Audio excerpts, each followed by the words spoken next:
I'm just an ordinary woman who has never had visions. But I will tell you what I can about this world I know, and about the other worlds I do not know personally. I don't even dream at night, for if I could dream, I would know more than I do. People who dream hear and see many important things. We believe in dreams. In sleep, people can live a completely different life from real life. But I only know what every child learns from his mother. For mothers tell children stories at bedtime to put them to sleep. And it is from these stories we learn about things. I've never forgotten the old tales I heard from my mother. I've told them to my children and grandchildren, and I will tell them to you.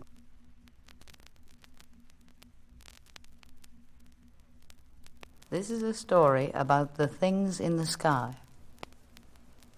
The weather, with its storms and snows, was once an orphan child who was so cruelly treated, as orphans often are, that he went up into the sky to take revenge.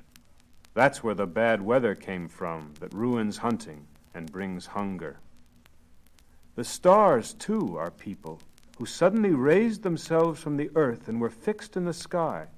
Some hunters were out chasing a bear when they all rose up in the air and became a constellation of stars. Every constellation has such a story. The northern lights are a celestial ball game. They flicker over the sky like a ball being kicked around by players running on a field. The rainbow is the shape of a great doorway, perhaps to some world we still do not know. But it is so far away that no one has to be afraid of the lovely colored light in the sky.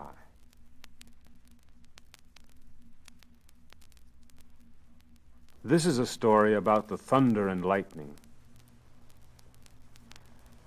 Once in a time of hunger, the people were on the move looking for better hunting. Coming to a wide rushing river, the men made a ferry out of the kayaks by tying them together with thongs and brought the women and children across. There were 2 orphans whom nobody would bother about. In the hungry times, people only had enough for their own children, so no one took them, and they were left behind on the shore. They stood there, the little boy and little girl, watching their people go off without them. How would they live? They had nothing to eat and did not know how to take care of themselves. They wandered back to the old campsite to look for something to eat. The girl only found a piece of flint, and the boy an old leather boot sole. The boy said to his sister, "After the way we have been treated, I can't bear to be a human being any longer. What can we turn into?" "Caribou," his sister suggested, thinking of the warm herds and the moss to eat. "No," he answered, "for then men would spear us to death." "Seals?" she asked. "No, for then we would be torn to death for food." And in this way they named all the creatures, but there wasn't one that wasn't a victim of man. Finally, the sister proposed turning into thunder and lightning. "That's it," said her brother, and they became airy spirits and rose into the sky, the girl striking sparks with her flint, and the boy banging his piece of leather like a drum, making the heavens flash and thunder. They soon revenged themselves on the people who left them to starve. They made so much thunder and lightning over their camp that everyone died of fright.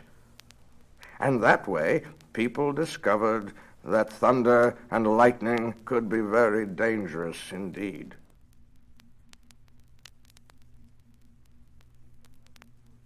These are magic words for hunting caribou. You, caribou, yes, you. Long legs, yes, you. Long ears, you with the long neck hair. From far off, you're little as a louse.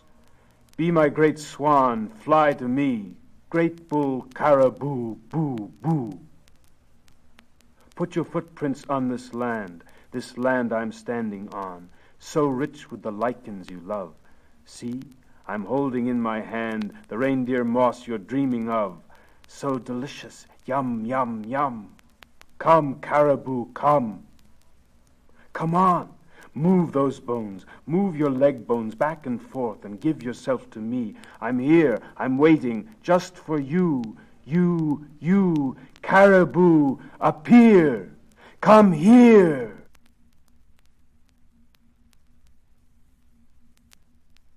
This is a song written by Norcott when he was 10 years old. When I go out for caribou cow, I get myself a caribou cow. But my friend, some hunter he is, he's lazy as a dog, big shot. He's lying in the igloo dreaming of big game.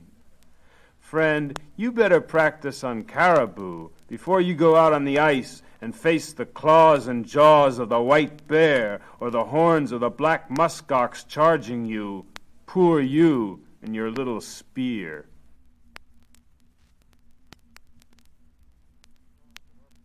This is a song that Orpingalik wrote to taunt his rival in singing and hunting.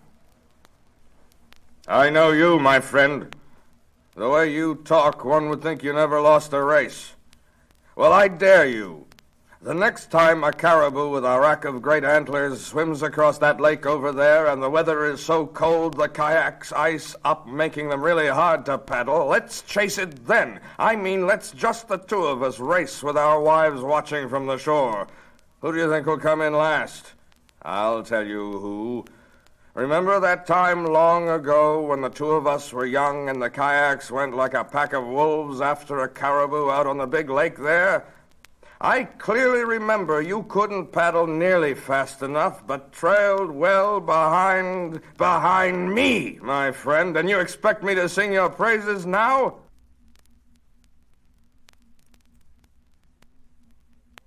This is a song that Orpingalik wrote at a time when he was very sick. My biggest worry is this, that the whole winter long, since fall, I have been sick and helpless as a child. Ay, me. As long as I'm in this sorry condition, I really think it would be better if my wife left me, for I'm not much of a husband anymore. I should be taking care of her and getting food. What good am I now that I can't get up on my 2 feet? Have you forgotten what a man you were, I ask myself. Try to remember the beasts you hunted. Remember, and be strong again. Yes, I remember once coming on a great white bear who thought he alone was a fighter. What a battle we had. He came straight at me across the ice, rising high on his hind legs. We grappled, and again he threw me down, but I didn't let go until he was dead. When the bear came out of the water that day and lay down calmly on the ice, he thought he was the only male around, but I came along and showed him. I also remember a seal I once got in a time when we were all weak with hunger. Everyone was still asleep when I went out on the ice that morning and luckily found the breathing hole of a seal. That blubbery beast was in there all right, about to come up for a breath of air, but he heard me, the sly one, and waded to one side under the thick ice where I could not spear him through the hole. But just as I was ready to give up, he made a false move, and I got my harpoon into him, and we had his blubber and blood for breakfast that day. Now, with me sick, there is no blubber in the house to fill the lamp with. Spring has come, and the good days for hunting are passing by one. When shall I get well? My wife has to go begging skins for clothes and meat to eat that I can't provide. Oh, when shall I be well again? I can't understand it. I was once a hunter, but now I've come to this. But I was a hunter. I remember a fat caribou cow swimming out in the open water, and I went after her in my kayak, hardly believing I could ever catch up. I chased hard. I almost feel strong again remembering it. And other kayaks were chasing too, thinking they would get the caribou first. They were already shouting cries of victory, but I put everything I had into my paddle. Oh, I remember now how it feels to be a real man again, and I won the race. It was my caribou, all mine, and the others got nothing at all.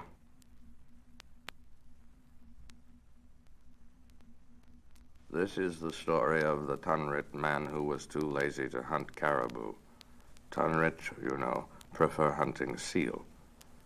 His job in the caribou hunt was to go out on the land and scare up animals down to the crossing place where the kayaks waited.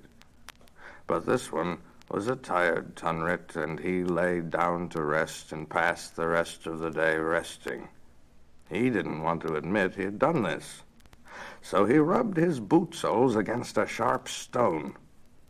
And when he came home that night, he said, "What a day hunting caribou," and showed his worn-out soles to illustrate how far afield he had gone. So this way he used to rest all day and go home only at evening in time for dinner and sleep. His wife was kept busy making him new soles. My man, she thought, what a walker. But meanwhile, few caribou were coming to the crossing place, and the others decided to spy on him. They followed him and saw him lay down and rub his soles against a big white stone. Lying down walking, he rubbed his soles to and fro until there were holes in them, and when evening came, they saw the walker limp home to his tent exhausted. So they found him out and named this stone the Soul-Wearer Outer. That famous soul-wearing stone still exists in our land and is still used, they say, by some of our biggest walkers.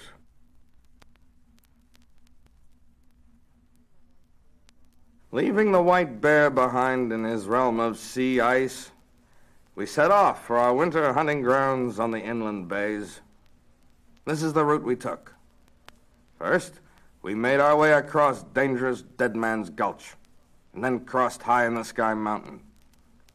Circling Crooked Lake, we followed the course of the river over the flatlands beyond where the sleds sank in deep snow, up to the crosslets. Oh, sweaty work, I tell you, helping the dogs. You think I even had a small fish or a piece of muskox meat to chew on? Don't make me laugh. I didn't have a shred on me.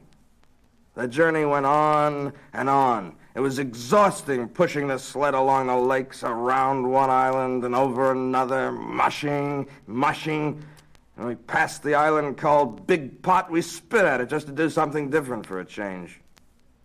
Then after Stony Island, we crossed over Water Sound at the Narrows, touching on the two islands like crooked eyes that we call, naturally, cross-eyed islands, and arrived at Seal Bay, where we camped and settled down to a winter season of hunting at the breathing holes of the delicious small blubber beasts. Such is our life, the life of hunters migrating with the season. These are magic words for hunting seal.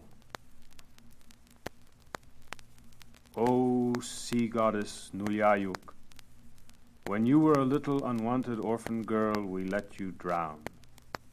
You fell into the water, and when you hung on to the kayaks crying, we cut off your fingers.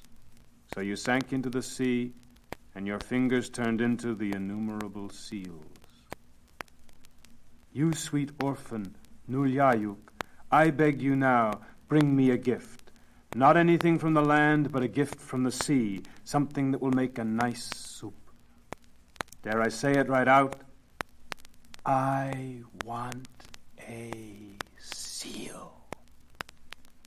You dear little orphan, creep out of the water, panting on this beautiful shore. Pooh, pooh, like this. Pooh, pooh.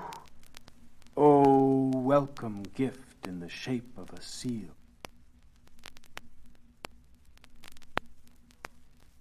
This is a story about how Kalawarsuk learned a lesson in sharing. A lame man asked Kalawarsuk to move in with him and be his hunting mate. This lame man wasn't able to walk, but he was good at paddling a kayak, so Kalawarsuk teamed up with him, and during the caribou season they shared the meat. But when winter came, Kalawarsuk figured that the lame one was not good for much when it came to hunting at the breathing holes. He couldn't get there over the ice with his bad legs, could he? So when Kalawarsuk went out and caught seal, he did not share any with his lame friend at home, and never gave him a bite to eat. Two brothers next door saw the poor cripple dying of hunger and took pity on him and brought him into their house, telling their wives to feed him dried salmon to revive him. And when the lame man was no longer weak from hunger, they took him with them to the breathing holes by driving him there on a sled. And he turned out to be a good shot with a harpoon. In fact, he caught seals right away, which of course he shared with his old sharing partner, Kalawarsuk, who had come along. Kalawarsuk, who had caught nothing himself that day, took his share of seal and said, "How good to have sharing partners." The two brothers spoke right up. "You like having sharing partners now. Then why didn't you think of your sharing partners when you were the one catching seals?"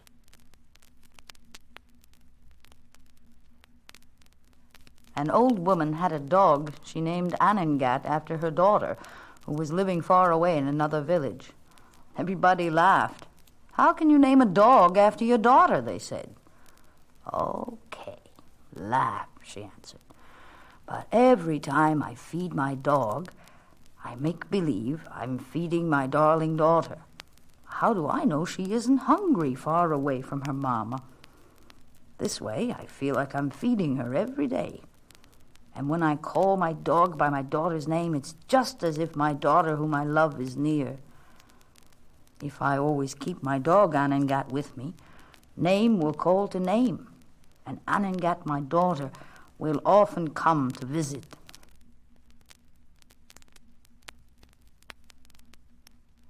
Grandma turned a little odd in spring. She took a caterpillar in and mothered it.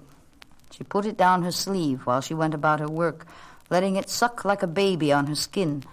And soon it grew so big and fat and happy it said, "Jitsi, jitsi." Her grandchildren saw this and were disgusted. After all, a caterpillar. So when Grandma went behind the tent, they threw it to the sled dogs, who gobbled up the juicy tidbit, of course. And when Grandma came back in, she called, "My darling, my own one. Why don't I hear the song that made my old heart young again? Where is my dear one that went jitsi? Are you gone?" And she sat down crying by the fire alone.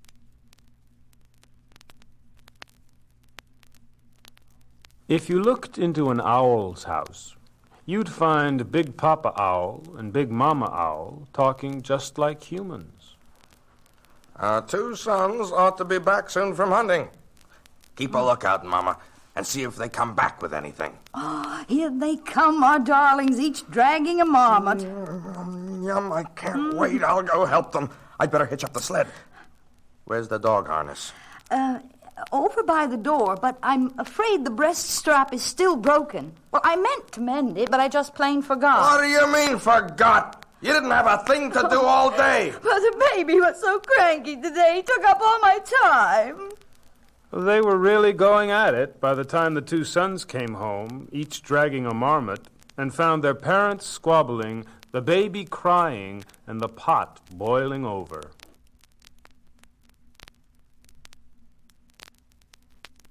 This is a story about a woman who turned to stone. A woman once refused to get married and turned down every man who proposed to her. So finally one of them said, "You've got a heart of stone, and I hope you turn into stone."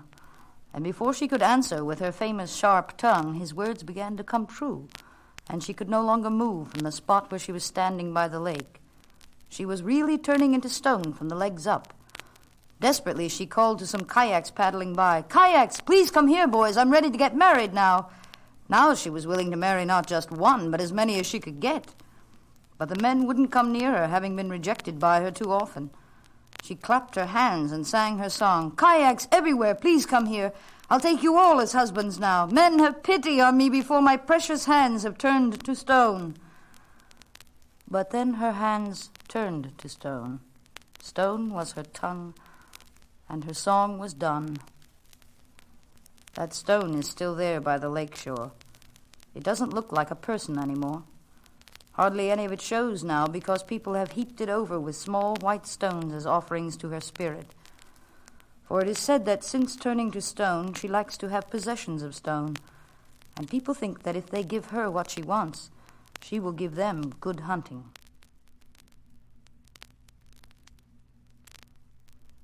This is how the raven and the gull once had a quarrel. "You dirty white slob of a gull, what are you plumping yourself down here for? You're no match for me, so you better not start anything, big boy." Who's trying to tell me what I can't do?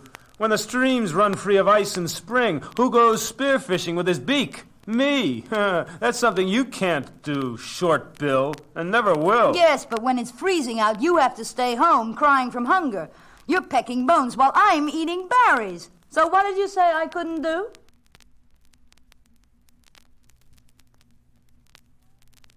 There is a tribe of invisible men who move around us like shadows. Have you felt them?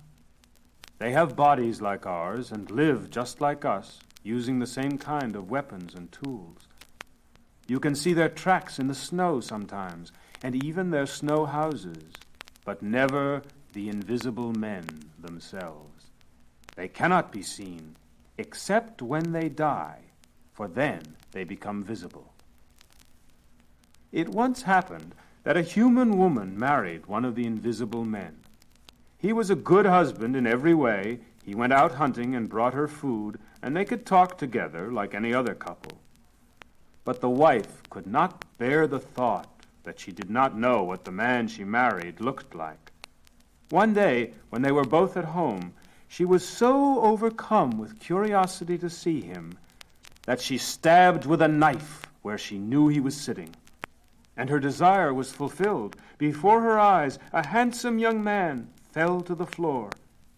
But he was cold and dead, and too late she realized what she had done and sobbed her heart out. When the invisible men heard about this murder, they came out of their snow huts to take revenge. Their bows were seen moving through the air, and the bowstrings stretching as they aimed their arrows. The humans stood there helplessly, for they had no idea what to do or how to fight, because they could not see their assailants. But the invisible men had a code of honor that forbade them to attack opponents who could not defend themselves. So they did not let their arrows fly, and nothing happened. There was no battle after all, and everyone went back to their ordinary lives.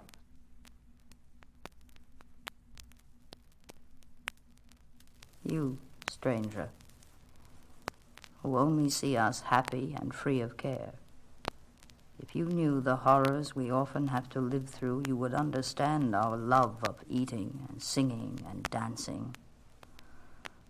There is not one among us who has not lived through a winter of bad hunting when many people starved to death. We are never surprised to hear that someone has died of starvation. We are used to it, and they are not to blame. Sickness comes, or bad weather ruins hunting, as when a blizzard of snow hides the breathing holes.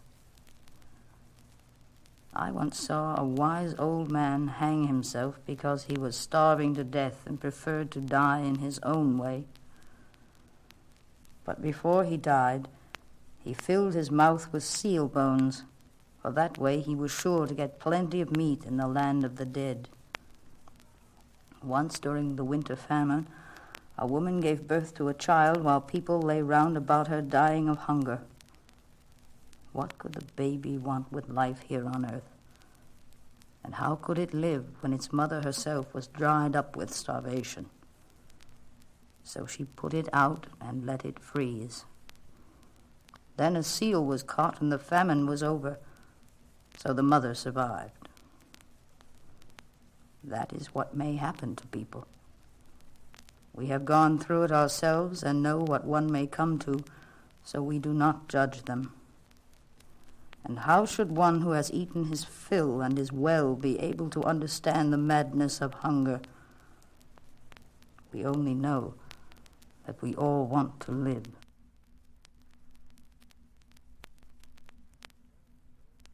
Netzer Suet Suasuk. This unpronounceable name was the name of a man who could never catch a seal. Netzer Suet Suasuk. When the men came home from hunting at the breathing holes and his wife saw her neighbor's husband drag a fat seal into the igloo next door and her own husband come in with nothing, she was furious. So when he asked her for a drink of water, she wouldn't give him a drop. Every day it was like this. He came home, this hunter with permanent hard luck, and asked his wife for a drink, and every time she refused him. What quarrels they had, until one day he said, "I'm fed up. No water, no husband," and he went out for a walk and didn't come back. When night came, he arrived at a house where 3 bears lived, and when he told them his troubles, they kindly invited him to stay with them. He did, until one day he found that he missed his wife and went home again. The first thing he said when he came in the door was, "Am I thirsty? How about a drink?" His wife answered as usual, "Still no seal? Then no water for Netzer Suet Suasuk." At this, he stared hard at the bearskin on the sleeping platform, sending a mental message to the bears for help. Right away, the snow outside began to crunch with heavy footfalls of a bear. It was a new helping spirit that his friends had sent, and a great paw smashed the ice window of the igloo. The wife immediately understood the things had changed and cried, "Here's water, darling Netzer Suet Suasuk," and the bear vanished. And from then on, Netzer Suet Suasuk had a good little willing wife who did everything he wanted. He only had to glance at the bearskin for her to jump. And even his luck at the breathing holes changed. No, now he caught many seals and was known as the mighty hunter, Netzer Suet Suasuk.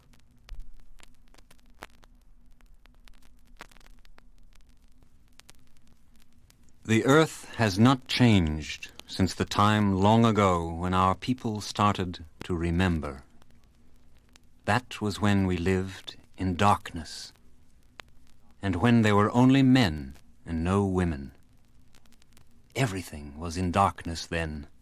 The lands and the animals and the people could not be seen.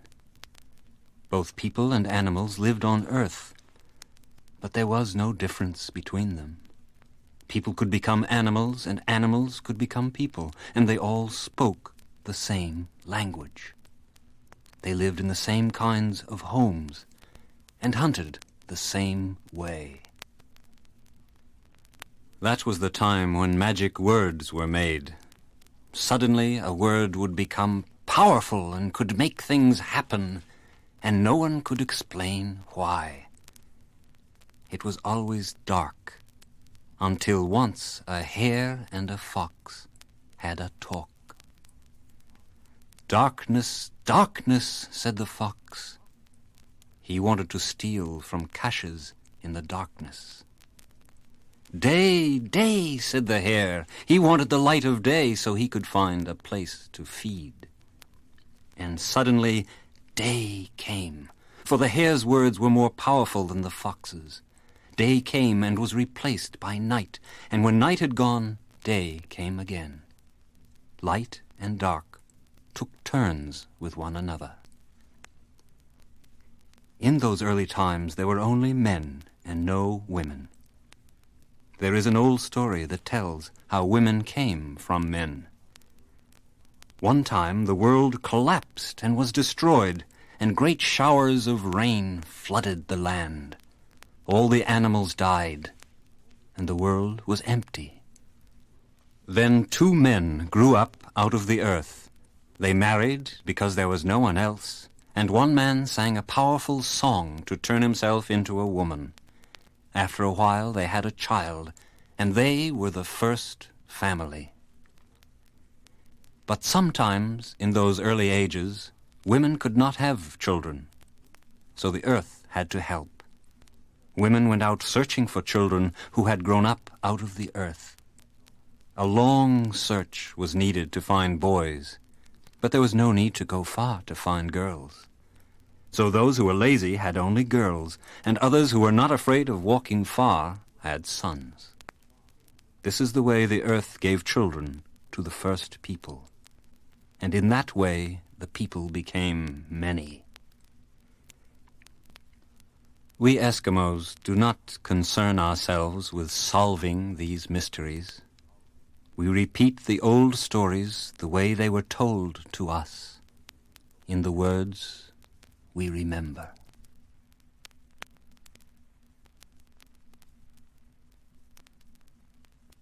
Let me tell you about something that happened to me several years ago. It was winter, and we were camping at that time on the sea ice not too far out from shore. Oh, maybe half an hour's walk from the edge of the ice. We built our igloos when we got there, my husband and I, my son and his wife and the children. We had been there several days.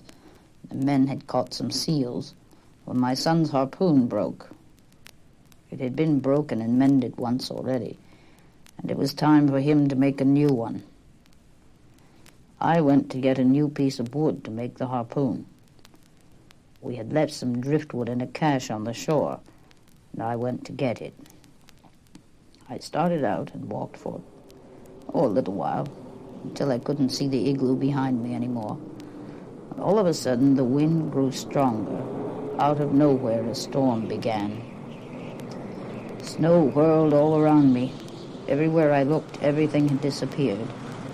I couldn't see where the land stopped and the sky began.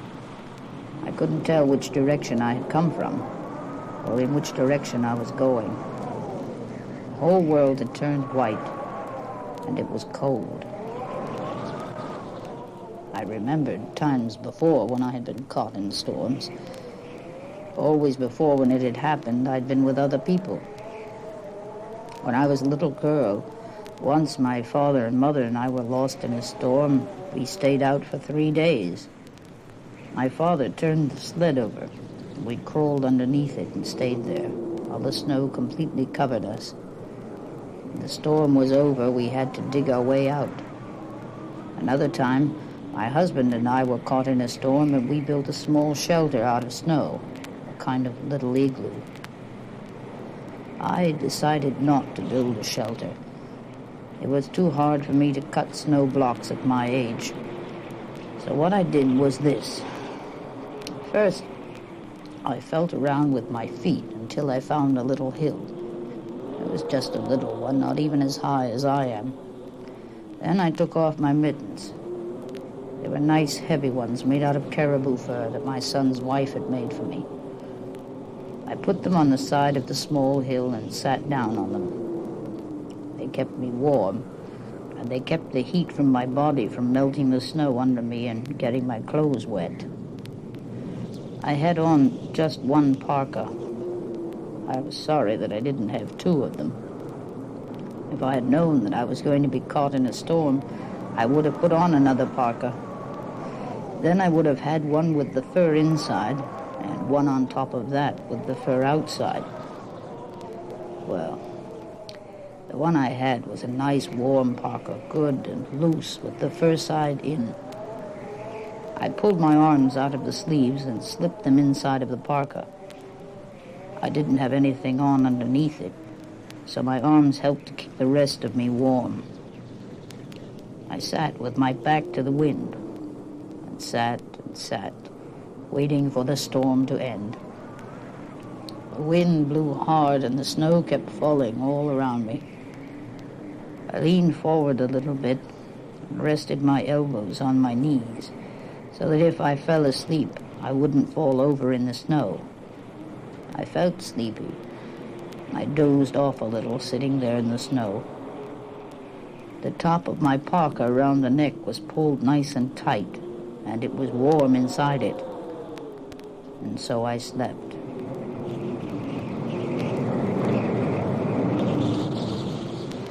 I woke up every so often, and when I felt cramped, I got up and picked up my mittens so I wouldn't lose them, and then I walked around the little hill in a circle. That way the heat from my body circulated inside my parka. It was getting dark as I walked around, and getting colder.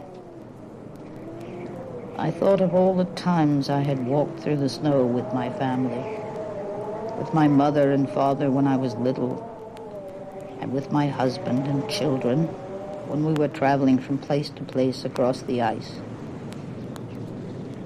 When I got tired of walking around, I sat down again on my mittens and tried to go to sleep.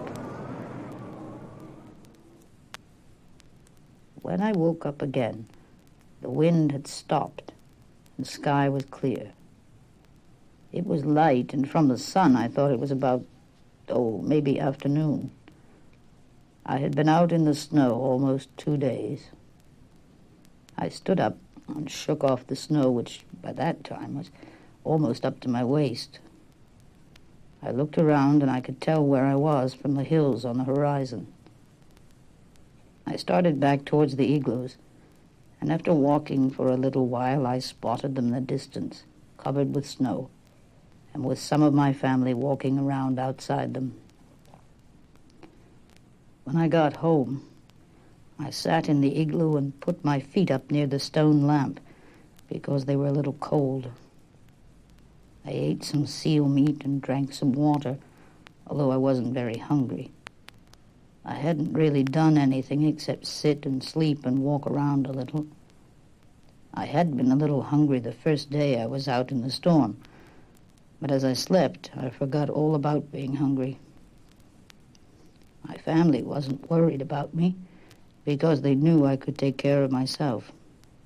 My son said to me, "Well, you should have built some kind of a shelter out of snow blocks. Why didn't you do that? You would have been warmer." But I was all right without it.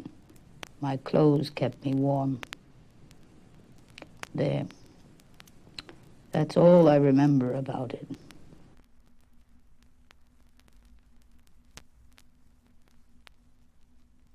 It was that moon of the year when the young caribou shed the velvet of their horns that I knew soon I would give birth to my baby. The camp was dim in the evening light.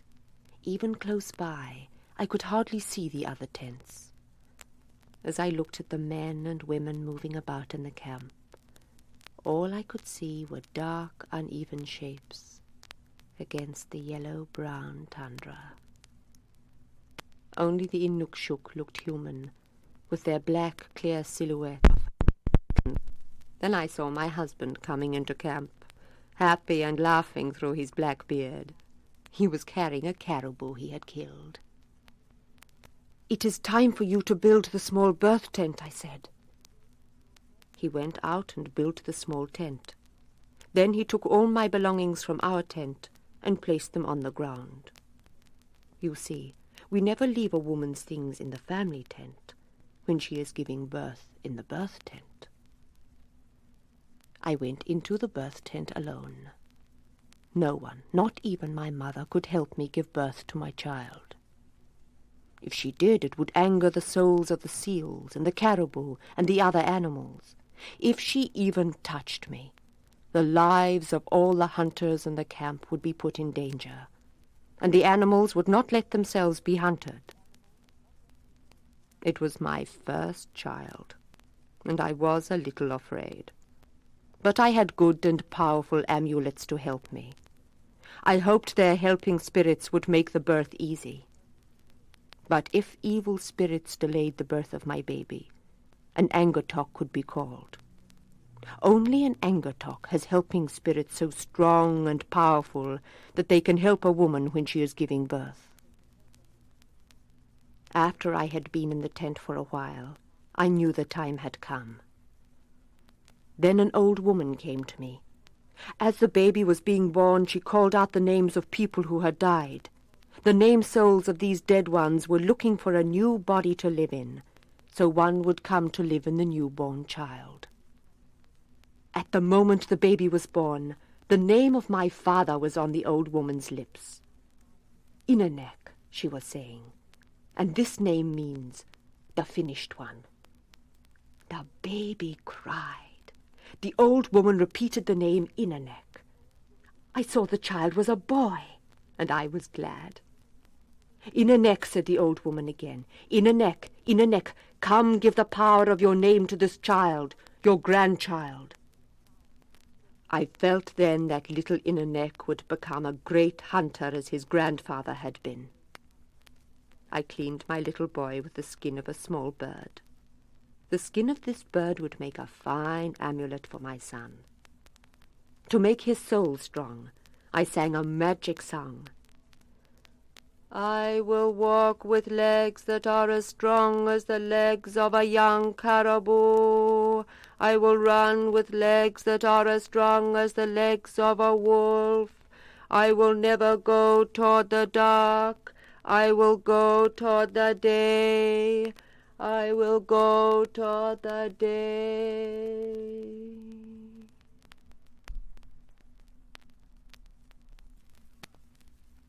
Kaluasik is the name of a man who was famous among us Netsilik. Kaluasik. A man who was the best ever among us, the fastest and the strongest in a kayak. Kaluasik, the hunter every man here would like to be. But not in the beginning. In the beginning, this Kaluasik, who was small, no bigger than a boy, had a weak will. He hunted together with the sons of Kufkilik, but when the three of them took to their kayaks to race after caribou, well, Kaluasik was always left behind. In the beginning, I tell you, Kaluasik was a name which made the hunters laugh. Now, brother, you know what to do. When the chasers have run the caribou into the lake, we take our kayaks out after the herd.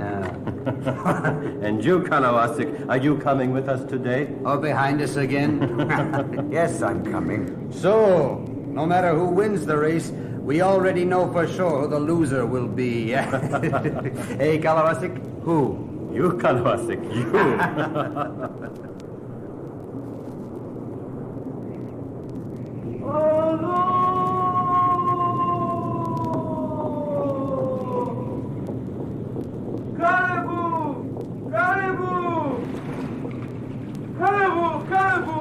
They've jumped into the lake! Quick! Get into the kayaks and paddle after them!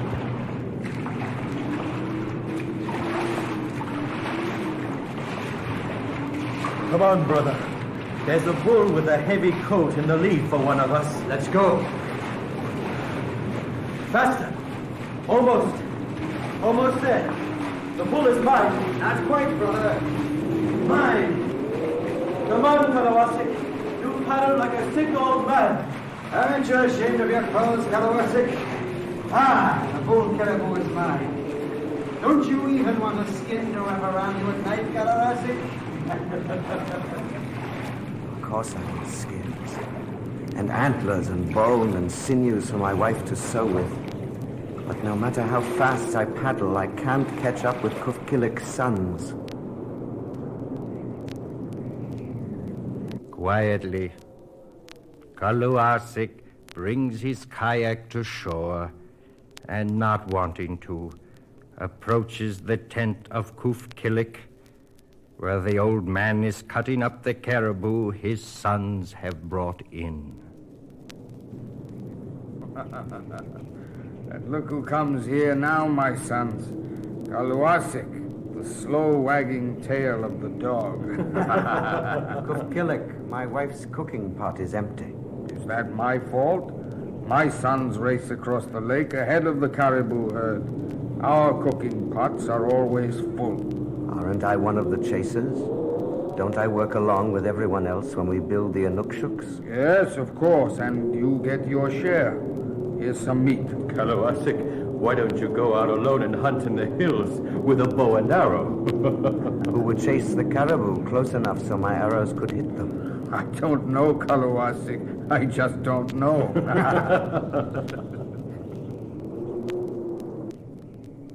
Kalawasik, a name which causes laughter. At nightfall, he comes home in his ragged coat, comes home to his wife.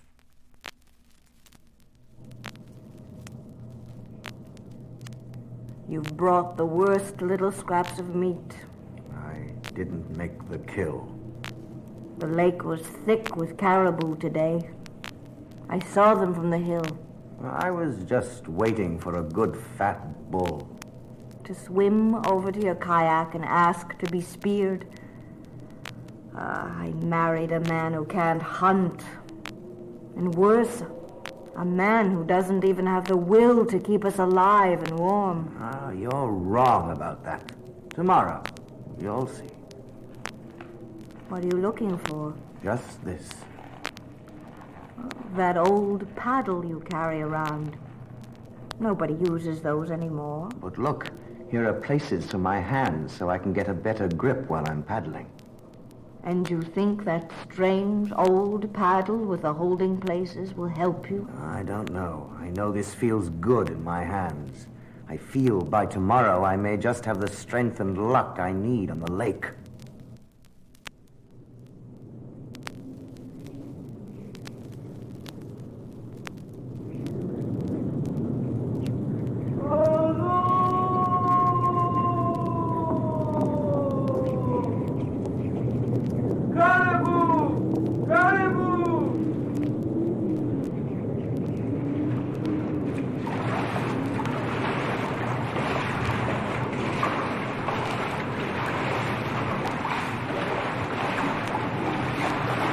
Pull, brother, pull! Hey, brother, look at that kayak coming up behind us on the other side. Who is it? The man who's small and ragged enough to be Kalawasik. But the speed of the kayak says it couldn't be. Faster. Just a little faster. Look at him. I go faster, brother. I'm doing it as fast as I can. There! I've got him!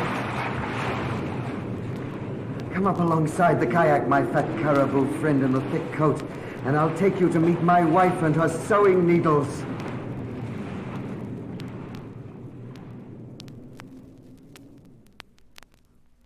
On the shore, Kaluasik's wife stands watching with Kufkilik, and she smiles.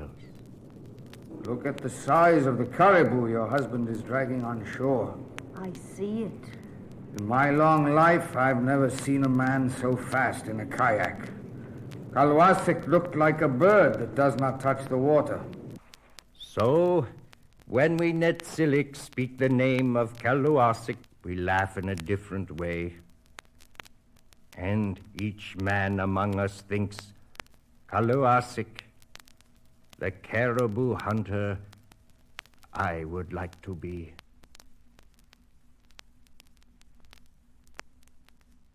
This is the story of Nuliajuk, the mother of all the sea animals. Once, a long, long time ago, the people who live at King Murtok left their village. They were going to cross the water, and they had made rafts of kayaks tied together.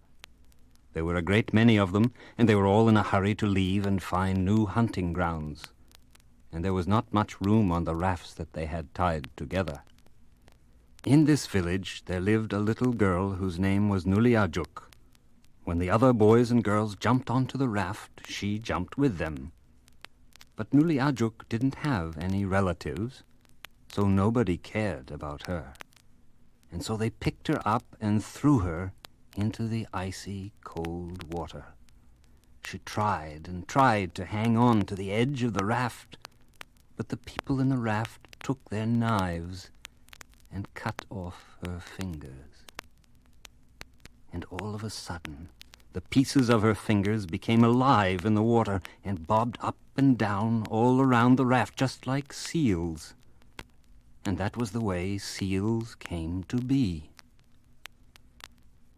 But Nuliajuk herself sank right down to the bottom of the sea. There she became a spirit, a sea spirit, and she was the mother of all the animals that live in the sea, because the seals were made from her cut-off fingers. Then she became the mother of everything else alive, too, even the animals that live on the land and are hunted by people. Nuliajuk lives in a house at the bottom of the sea. In this house, many terrible creatures live with her.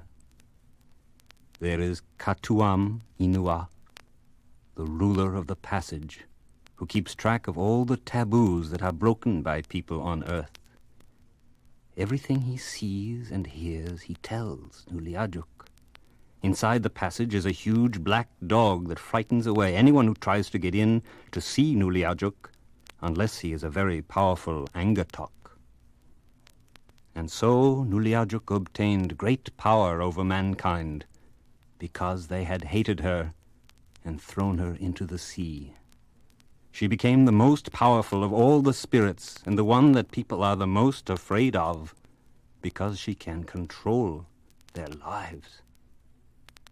In the winter, when everything is dark and the sun is low, when the earth is cold and windy, and it is most difficult and dangerous to live, there are more taboos that people must not break if they want to keep her goodwill. Whenever anybody on earth breaks a taboo, Nuliajuk is very angry. She punishes mankind by hiding all the animals, by shutting them up in her house. And as long as they are there are no animals to hunt in the sea, and people have to starve. Then the Angatoks have to call on their helping spirits to try to make Nuliajuk be kind again. Angatoks are only human beings, but they can be very powerful. Now this is all we know about Nuliajuk, the sea spirit. It is true that she gives seals to mankind, but she would really like to see mankind starve to death. Because when she was a little girl and lived on earth, mankind had no pity for her.